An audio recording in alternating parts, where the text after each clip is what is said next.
Everyone. आज आमच्या भिवडी गावची यात्रा आहे. त्यासाठीच आम्ही रात्री देवदर्शनाला व छबिना बघायला निघालो. गावची यात्रा म्हणजे एक वेगळी जादू, अनोखा आनंद, भक्ती आणि उत्साह यांचा सुंदर संगम. यात्रेच्या दिवशीचं वातावरण काहीतरी वेगळंच असतं. आता सगळ्यात मुख्य काम म्हणजे गावातील सगळ्या देवांचं दर्शन घेणं. मग आम्ही आलो गावात असलेल्या महादेवाच्या मंदिरात. आताच काही दिवसांपूर्वी या मंदिराचा जीर्णोद्धार व सुवर्ण कलशारोहण सोहळा पार पडला. मंदिर खूप छान सजवलं होतं. सुंदर लाइटिंग केली होती मंदिराला. नंतर मंदिरात आतमध्ये जाऊन महादेवांचं दर्शन घेतलं. बाहेर असा काहीसा सुंदर नजारा होता. सुंदर रोषणाई केलेलं मंदिर, बाजूला फटाक्यांची आतिषबाजी.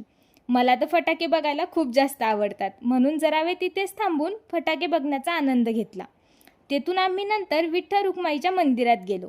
मंदिरात खूप छान दर्शन झालं. मी पण नवीन असल्यामुळे पहिल्यांदाच हे सगळे मंदिरं पाहत होते, पण पाहायला हे अनुभवायला खूप छान वाटत होतं.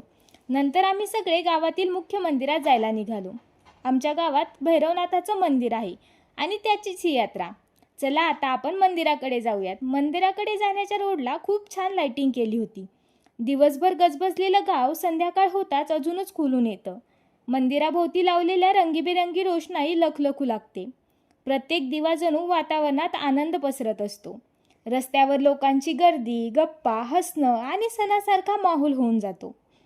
असा छान सणासारखा झालेला माहोल बघून आम्ही देवांच्या दर्शनासाठी लागलेली रांगही आपल्याला खासच वाटते. कारण त्या क्षणी सगळ्यांच्या मनात एकच भावना असते, फक्त श्रद्धा. मंदिरात प्रवेश करताच एक वेगळी शांतता आणि प्रसन्नता जाणवते. देवांचे सुंदर सजलेले रूप पाहून मन अगदी भरून जातं.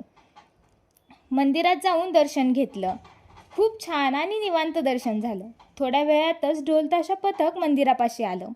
यात्रेतला तो क्षण काही औरच असतो. ढोलताशा पथक येताच वातावरण एकदम दणाणून गेलं. ढोलांच्या प्रत्येक ठोक्याने अंगात एक वेगळीच ऊर्जा संचारत होती. ताशाच्या तालावर सगळ्यांचे पाय आपोआपच हलू लागले होते. मंदिर परिसरात उभं राहून पथकाने केलेलं सादरीकरण तर पाहण्यासारखंच होतं. भक्ती आणि जोश याचा सुंदर मिलाप होता. देवांच्या समोर वाजणारा तो गजर आणि आजूबाजूला जमलेली गर्दी, प्रत्येकजण त्या क्षणात हरून गेला होता. ढोलताशांच्या आवाजात, रोषणाईच्या प्रकाशात आणि भक्तीच्या वातावरणात तो प्रसंग अगदी अविस्मरणीय बनला. संपूर्ण गाव एकत्र एकाच तालावर नाचत होतं. नंतर थोड्याच वेळात पालखीही मंदिराच्या परिसरात आली आणि वातावरण अजूनच भारावून गेलं. ढोल ताशांच्या गजरात जयघोष करत पालखी पुढे येत होती. फुलांनी सजलेली पालखी आणि तिच्यासोबत चालणारे भाविक